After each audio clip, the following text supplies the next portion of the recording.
This month on the Interplanetary Podcast. A guy who's been in space for 340 days. Astronaut Scott Kelly. The Adventures of Lisa Pathfinder. Exomars. 14th of March, the first launch. We should speak about Tim Peake, definitely. It's got to be Sir Tim Peake soon. The Virgin Galactic. VSS Unity.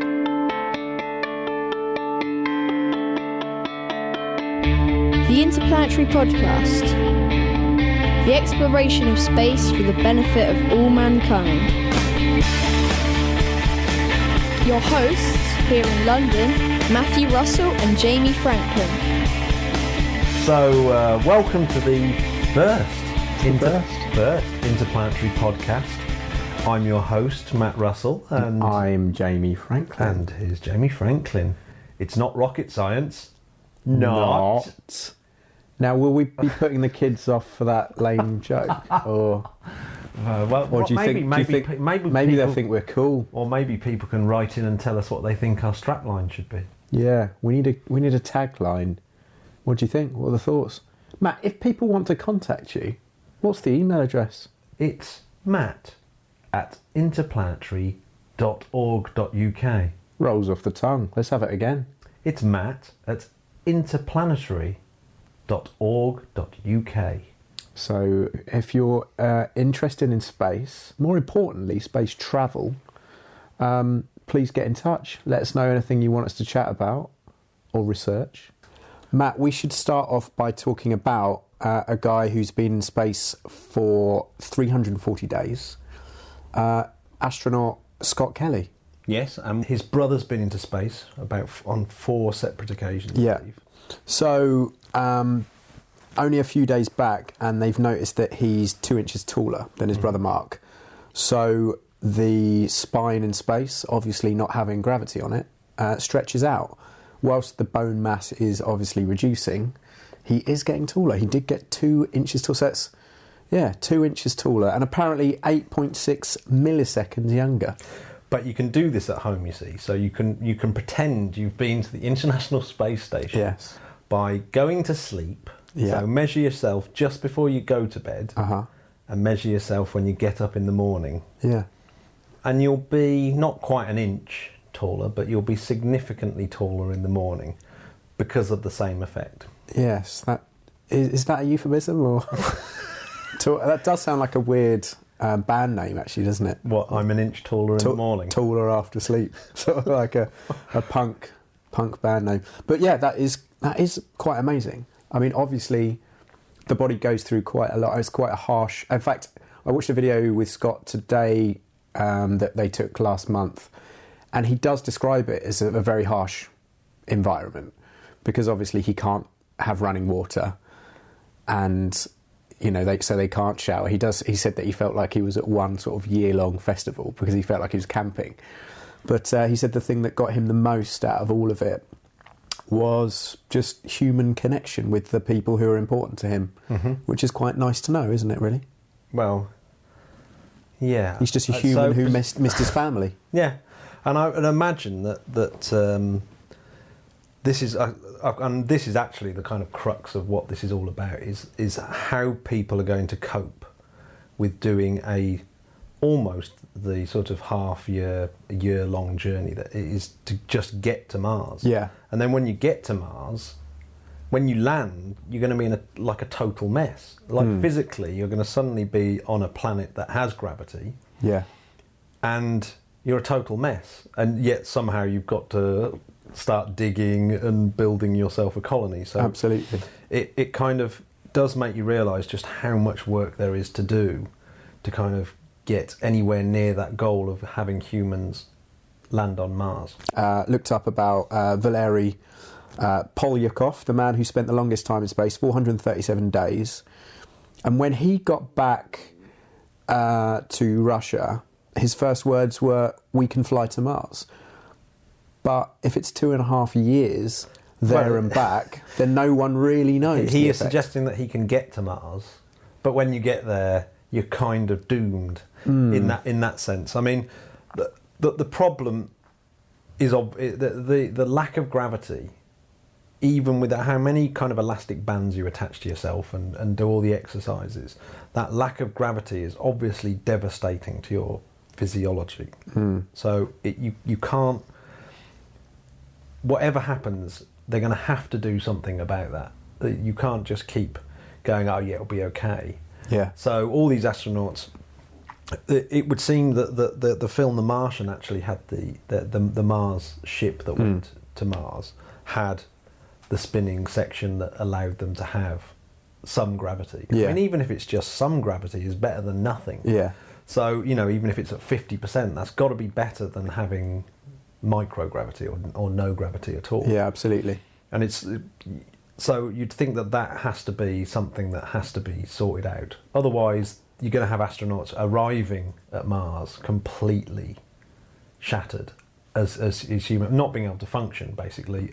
And it's when you need them to function at their best. When right. You see the astronauts when they're being dragged out of the Soyuz when it lands. Yeah, they're a mess. And they're a mess. They can barely walk, and they're a physical mess. Now you're expecting them to land on Mars and be operational straight away, and of course that's not going to happen, is it? No. Until they sort out. What is the recovery time for an astronaut landing where they could just back to normal? I mean, Scott's been back for a week or so. Yeah, is he walking around normally now?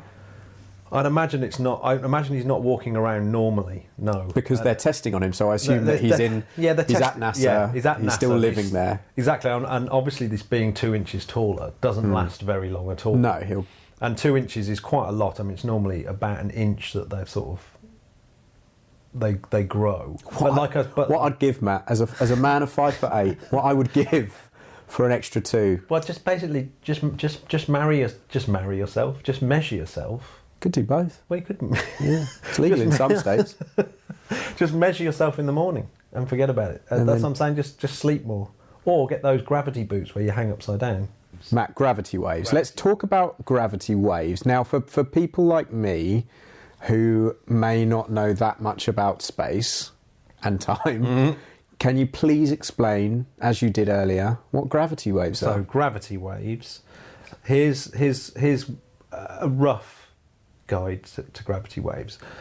Einstein suggested that there wasn't such a thing as space and time. It was actually a combined thing of space-time. And space-time... Could you just say that once more? Space-time. I like that. Space-time. Nice. So it's not space-time, it's space-time. Space-time? Space-time. No. Anyway, so space-time. That was Cartman. The way that people like to show this space-time, and this is of course 2-dimensional, not 3-dimensional, but 2-dimensional, if you imagine a sheet of rubber stretched out, and the Earth, for example, is a heavy ball that's on that rubber sheet, and of course it creates a well that then other objects rolling along that sheet either fall into or sort of roll around. And of course you can, physics teachers love to have this thing where they put a marble into orbit around a bowling ball, for example, on a rubber sheet, which is a very good example of Einstein's general relativity. And so you've got this rubber sheet. Now Einstein then sort of went a little bit further, and he sort of said, well, you've got this rubber sheet. If you've got very, very large objects moving around in orbit with each other, for example, so 2 black holes rushing around in orbit as they sort of fall towards each other, it should be enough to wobble the sheet. And this wobbling sheet the wobble would sort of propagate throughout the entire universe. There wouldn't be anything that would stop that wobble. Nothing would really get in its way. And then obviously this wobble would eventually find its way across the universe and hit Earth, and it would wobble the sheet that Earth is on, and we'd be able to measure that wobble. Although Einstein himself, I believe, said that the effect would be so small it would be unlikely that we'd ever be able to measure it. So it wouldn't be like a giant kind of earthquake that we'd all notice? So luckily it's not a giant earthquake that we can all notice. So they built obviously the most sensitive machine ever made, and that's what's picked up gravity waves, and that's why it's in the news. Is that What is that machine, Matt? that machine is LIGO, which is an Earth-based observatory that fires lasers on a very long arms, so that it measures one direction and measures another direction, and that's the gravity wave. Not the band. No. Right. Because you haven't been able to do that since Zane left, which really upset some of the scientists because they were. I can now measure it's 4 and not 5. Yes, exactly. Yeah, and so you can measure.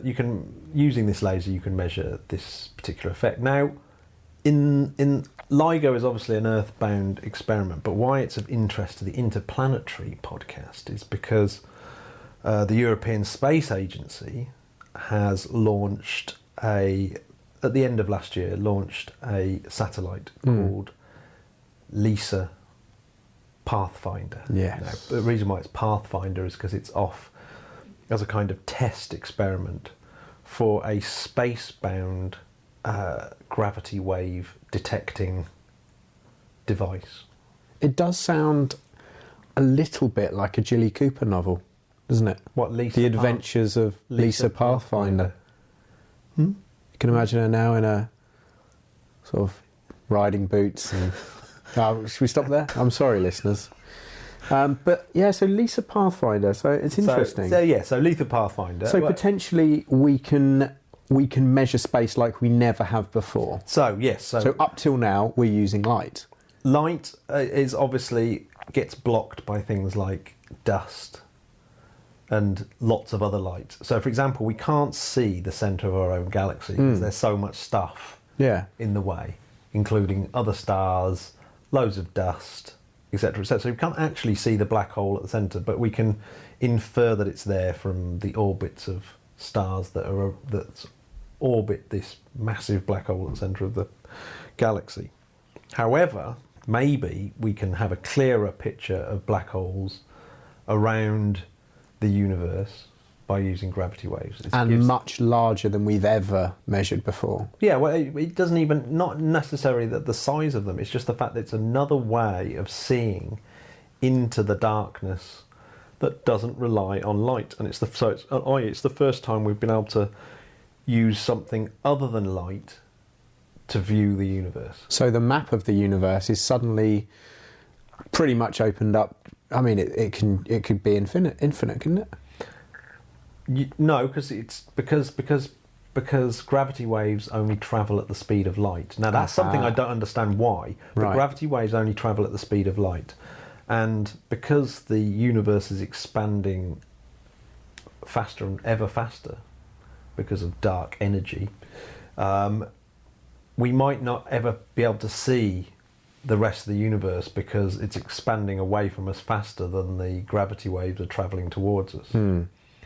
So, we actually live in quite a fortunate time in the universe where we can see anything, because presumably at some point everything will be going away from us faster than the speed of light and we won't be able to see it, which is quite a depressing universe. It's quite sad, isn't it? Yeah. Come back. So, yeah, gravity waves do give us a chance to be able to see further back in time, because there's a point where photons came into existence, and of course it's only at that point can you see back to. Before that, Back to the Future. Yeah, before that you can't use light to see beyond that point. But perhaps we can use gravity waves. Perhaps we can use gravity waves to see back almost to the beginning of the Big Bang, maybe even to the Big Bang itself. Wow. Yeah, which is pretty phenomenal. And Einstein was right. God bless him. So Einstein was right, even though he didn't think we'd ever be able to measure it. He wasn't right about how sensitive our equipment could become. And all the people saying that we're wasting our time, we'll never find it. I mean, the people down at LIGO must be loving it. Yeah, absolutely. But Lisa Pathfinder is essentially a piece of equipment that actually is probably sensitive enough as well to be able to detect gravity waves. So obviously we knew that gravity waves, the scientific community kind of suspected gravity waves was true, to the point that they'd stuck another instrument up in space quite recently to kind of test a larger instrument that's going to come later in something like 2034. Yeah. The ELISA, which will be a larger instrument that will be able to measure gravity waves at a much more sensitive level. But LISA itself can measure the relative position of two cubes that are 40 centimetres apart. Mm. And it can measure them to an accuracy of less than 0.01 nanometres. Now, I'm no scientist, but that's not much, is it? No, it's a very small amount. But it might not actually be sensitive enough to detect gravitational waves. So it would be interesting to see if LISA Pathfinder does itself also detect gravitational waves. I've bloody got faith in her, Matt. Well, I imagine how it must be actually a little bit annoying if you're on the LISA Pathfinder team and you've just been beaten by LIGO to measure what's one of the most important breakthroughs of all time. Yeah, it's like, and you think, if they'd just not done it, we might have picked it up and we could have gone, yes, not only are we proving this technology, but we're also proving gravitational waves at the same time. Yeah, that is quite sad. But hey, I'm sure they'd be happy for them too. Mm-hmm. Lovely quote here from the LIGO laboratory director, Mr. David Rietzer, hope I pronounced that right, in Caltech, saying, "A new sensory view of the universe, this will be, like a deaf person hearing sound for the first time." How lovely. It's almost, in some ways, it's not like a deaf person hearing sound for the first time. Pardon? It's like growing a sort of new organ. I don't like where this is going. It's like growing a new organ, which I think is what they meant when Captain Kirk had the final frontier. Oh God! But it's and there's me thinking you were going to talk about growing an exotic video a VHS that you might have under your bed. Yes, all I was. Yeah. Did you rudely interrupted? Wow. No, but it's more like having a whole new organ that picks up. For example, sharks can detect the magnetic field of the Earth, right? So they've got this. They're able to see the Earth differently to us. It's a bit like that. Gravitational waves have suddenly allowed us to see the universe with a whole new sense.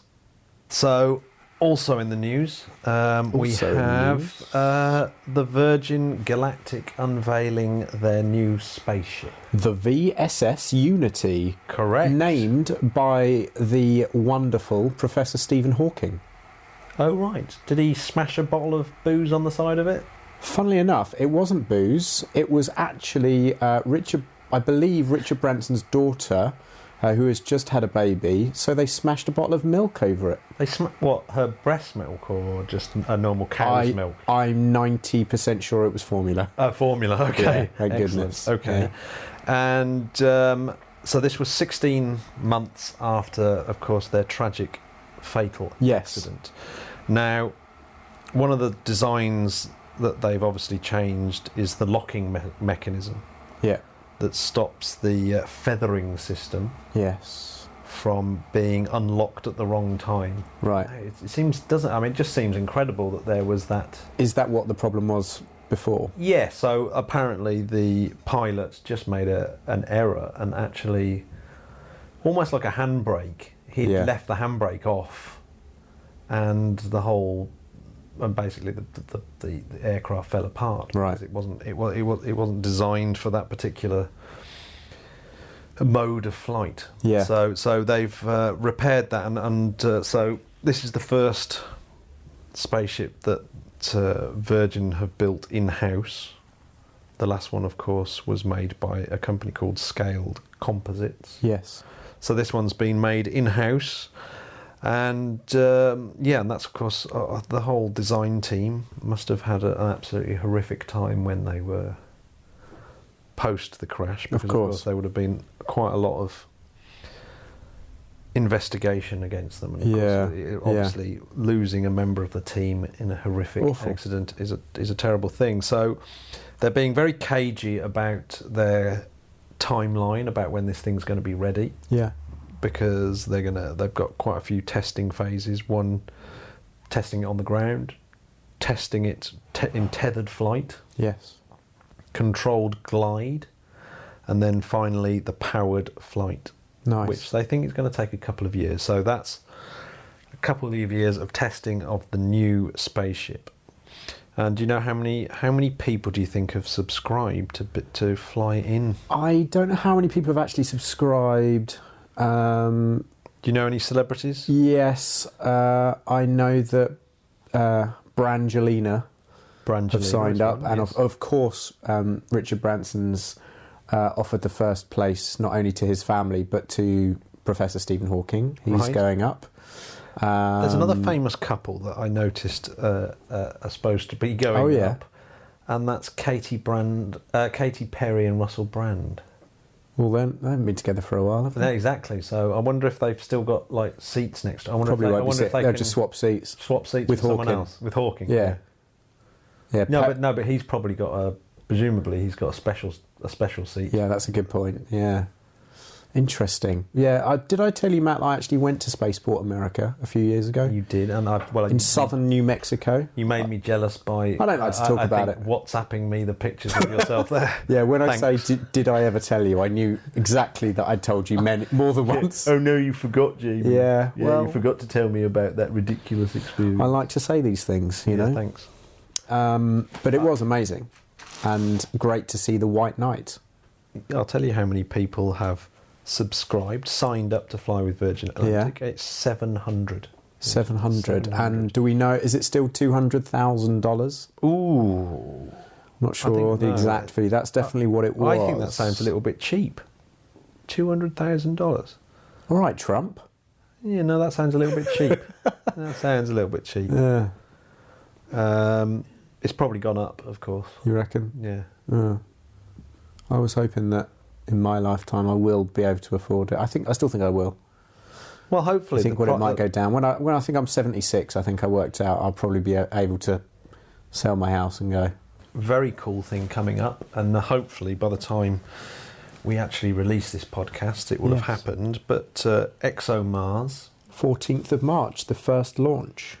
Exactly. The first launch of the sort of first half of Exomars, which is the Trace Gas Orbiter, the TGO. That's the one. Basically, that will orbit Mars. Yeah. And it will look for sort of signs of life. Now, of course, this is called Exomars. Mm-hmm.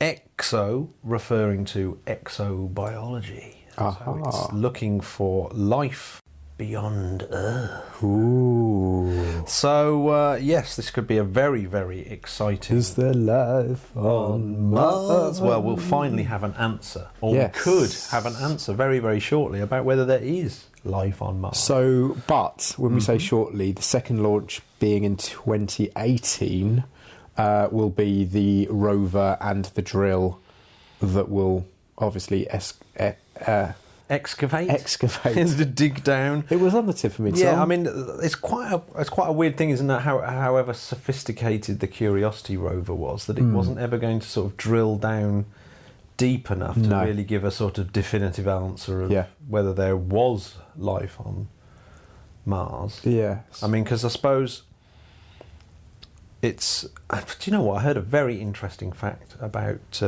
Dupre. Yeah. So, they recently think that they've discovered that there's actual water on the surface of Mars. Correct. From the dark streaks from the craters. Yes. Now, the Curiosity rover is actually close enough to go and actually investigate this water. Yeah.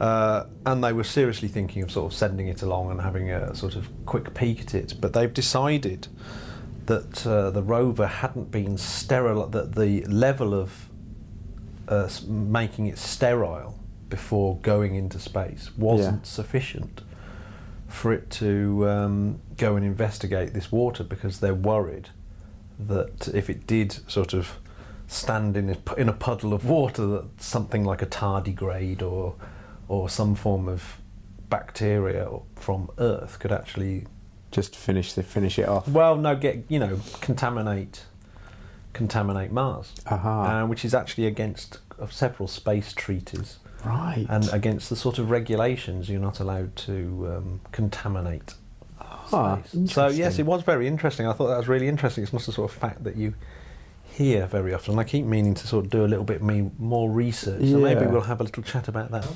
So that's very exciting. So Exomars is very exciting. It's one of the sort of European Space Agency's more exciting projects, I think. And it's not just a European mission. It's in collaboration with Roscosmos, Russia, of course. as you mentioned earlier. We are doing lots with them. So yes, I mean, in actual fact, it's a good example of what Hawking was going on about cooperation, and that is in very, space, very exciting. we're great friends. On Earth, not so. Not so much. Yeah. Chill out, Putin. So yes, we shall all be sitting there with bated breath, watching the launch hopefully on the 14th of March. So hopefully that will have happened when this goes out, and I might leave a little bit at the end. Yeah. And to say whether it did or not, or because there has been quite a few. Did it happen? Did it happen? Did it happen? You can answer now. I could cut myself in now.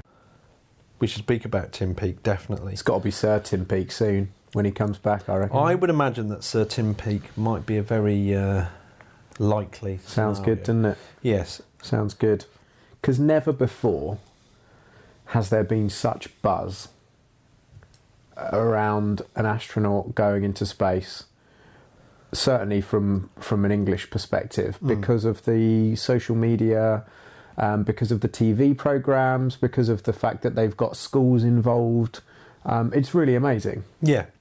And of course he's the first British astronaut, and by that we mean an astronaut that's actually been funded by the Brits. Yes.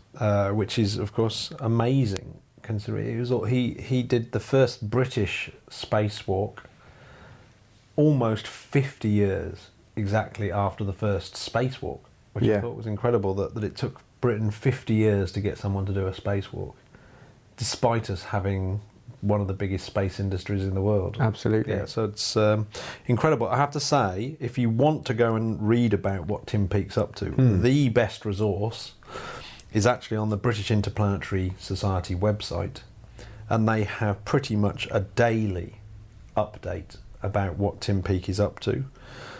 Tim Peake, of course, is a member of the British Interplanetary Society, and he often speaks about it, and the British Interplanetary Society post a daily update of what he's up to. And can you give us that website address, please, Matthew? Is www.bis-space.com. There we go. Yeah, One more time for the readers. www.bis-space.com. That's all you need. So, of course, there was another astronaut who wore a Union flag on his spacesuit. Yes. Richard Garriott. There we go. Richard Garriott is the name of the astronaut. He was the son of an astronaut, and he was a self-funded space tourist to the International Space Station. Sounds like he should have been a Knight of the Round Table. And he's the son of Skylab astronaut Owen Garriott. Now he's just showing off. Yeah. And not only that, he claims, well, one of his sort of, I don't know whether it's a sort of joke claim, but because he had such vast amounts of money and obviously very interested in space, he bought a ex-Soviet lunar rover. Right. And so therefore he owns property on the moon, because this lunar rover is still on the moon, and he bought this particular lunar rover on the collapse of the Soviet. So when the Soviet Union collapsed, he then bought that particular item, and so he owns property on the moon. So he claims that he's the only private owner of property on the moon. Therefore, the moon belongs to him. Wow. So that's quite a claim. Yeah. So it's quite a lot of interesting things about this guy. There's been other British astronauts, Helen Sharman, Michael Foale. He was born and grew up in Britain, but because he had American parents, he was an American astronaut. Yeah. Mark Shuttleworth. Well, he's destined to be, wasn't he? Well, yeah, he was born in South Africa. Right. But has UK citizenship, but is a self-funded space tourist. Mm-hmm. Piers Sellers, born and grew up in Britain, flew on the shuttle. Yeah. Right. Nicholas Patrick, NASA astronaut, born and grew up in Britain, but a US citizen since '94. Again, did 2 shuttle flights. And of course, the first government-funded Briton to live aboard the International Space Station is Tim Peake. Tim Peake. Would have been in the same year at school as me. Really? Yeah. I can't help feeling he's achieved slightly more. Yeah, but has he played in the Glories? Has he played in the Glories? Has he been in a band called Broadsword? No. Well, he might have been, though. Annoyingly, it's this kind of thing where, yeah, he probably wasn't a real Does he do band. stand-up comedy? No, he doesn't do stand-up Well, there you comedy, go. apparently. There's 2 things. So, yes, so Tim Peake, if you want to read about him, the British Interplanetary website is a good It's the place to go. It is actually the place to go. Matt, what news of NASA? So, I guess the big news in NASA is that, again, this might be something that will be confirmed after this podcast is a thing, but on March the 18th, Yes.